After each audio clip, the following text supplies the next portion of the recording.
আসসালামু আলাইকুম। বিসমিল্লাহির রহমানির রহিম। মাশাআল্লাহ। বন্ধুরা সবাই কেমন আছেন? আজকে আপনাদের সাথে একটা বিশেষ টপিক নিয়ে আলোচনা করব। সেই টপিকটা হচ্ছে আপনার পোষা পাখিকে কিভাবে, কখন এবং কী জন্য কৃমি কোষ করাবেন। তো জেনে নেওয়া যাক কৃমি কোষ করানোটা আসলে কতটুকু যুক্তিযুক্ত এবং গুরুত্বপূর্ণ। দেখুন, এখন শীতকাল, এই শীতকাল ঠান্ডার সময় কৃমি কোষ করানোর জন্য ভালো এবং উত্তম সময়। যেহেতু গরমকালে কৃমি কোষ করানো যায় না, সেহেতু শীতকালেই কৃমি কোষ করানো সবচাইতে বেটার। এই জন্য প্রতি 3 মাস অন্তর অন্তর আপনার পোষা পাখিদেরকে কৃমি কোষ করাইতে হবে। কৃমি কোষ করাইলে আপনার পোষা পাখির এবং কবুতরের রোগ প্রতিরোধ ক্ষমতা বেড়ে যাবে, ডিম বাচ্চা ভালো উৎপাদন করবে এবং সেই সাথে আপনার পোষা পাখি এবং কবুতরের গায়ে শক্তি বৃদ্ধি পাবে। তো কৃমি কোষ সবসময় সকালবেলা ঠিক 6টা-7টার মধ্যে করানোই সবচেয়ে ভালো।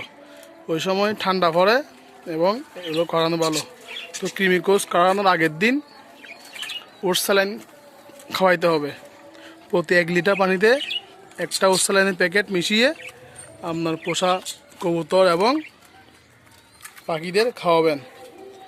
এরপর পরের দিন খুব ভোরে উঠে 7টা বাজে খালি পেটে আগের দিন তাড়াতাড়ি খাবারগুলো এবং পানিগুলো নিয়ে ফেলবেন এবং পরের দিন সকালবেলা খালি পেটে কবুতর এবং পোষা প্রাণীদেরকে কৃমির ওষুধটা দিবেন। কৃমির ওষুধ হচ্ছে সবচাইতে ভালো ওষুধ হচ্ছে অ্যাবিনেক্স প্রতি 1 গ্রাম 1 লিটার পানিতে মিক্স করে আপনার সব কবুতর এবং পাখিদেরকে দিয়ে দিবেন। এরপর 7টা বাজে দিলে আপনার 3 থেকে 4 ঘন্টা রাখবেন। 3 থেকে 4 ঘন্টা রাখার পর এগুলা নিয়ে নেবেন। নিয়ে নেওয়ার পর আবার কবুতরদেরকে এবং পাখিদেরকে স্যালাইন দিয়ে দিবেন। স্যালাইনটা দিলে তাহলে আর কোনো সমস্যা হবে না। প্রতি 1 লিটার পানিতে একটা স্যালাইনের প্যাকেট। এখন বিভিন্ন রকম মানুষ বিভিন্ন রকম সমস্যার কথা জানায়। তো আজকে প্রত্যেকটা প্রশ্নের উত্তর দেওয়ার চেষ্টা করবো ইনশাল্লাহ। প্রথমত বলে যে বাচ্চা থাকলে কৃমির ওষুধ করানো যাবে কি না। হ্যাঁ, বাচ্চা থাকলে কৃমির ওষুধ করানো যাবে, তবে সেক্ষেত্রে বাচ্চার বয়স 10 থেকে 15 দিনের মধ্যে হতে হবে।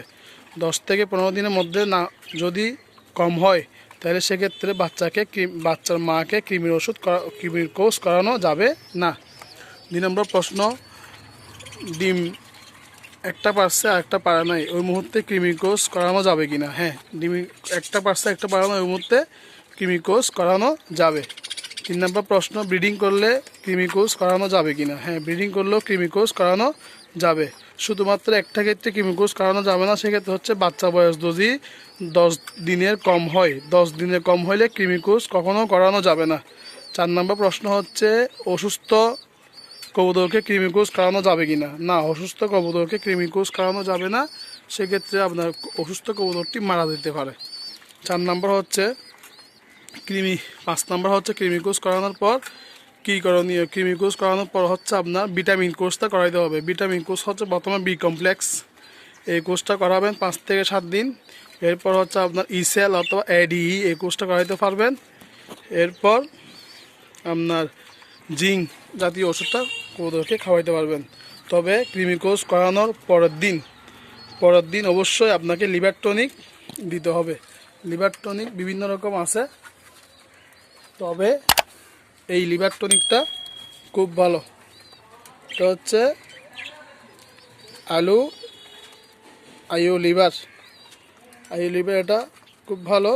এটা আপনার 1 লিটার এখানে দেওয়া আছে। 2 লিটার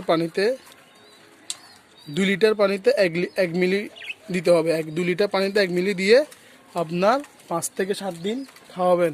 তাহলে আপনার যে লিভারের সমস্যাটা হয় ওই লিভারের সমস্যাটা হবে না। 5 থেকে 7 দিন খাওয়ানোর পর এরপর আপনার ভিটামিন কোর্সগুলো করাবেন। 5 থেকে 7 দিন করানোর পর ভিটামিন কোর্সগুলো করাই দিলে ইনশাল্লাহ আর কোনো ঝামেলা হবে না। এখন অনেকে প্রশ্ন করে আমি 1 গ্রাম কিভাবে পরিমাপ করব। 1 গ্রাম তো আমার মাপার যন্ত্র নয়, সেটা হচ্ছে একদম সুবিধা।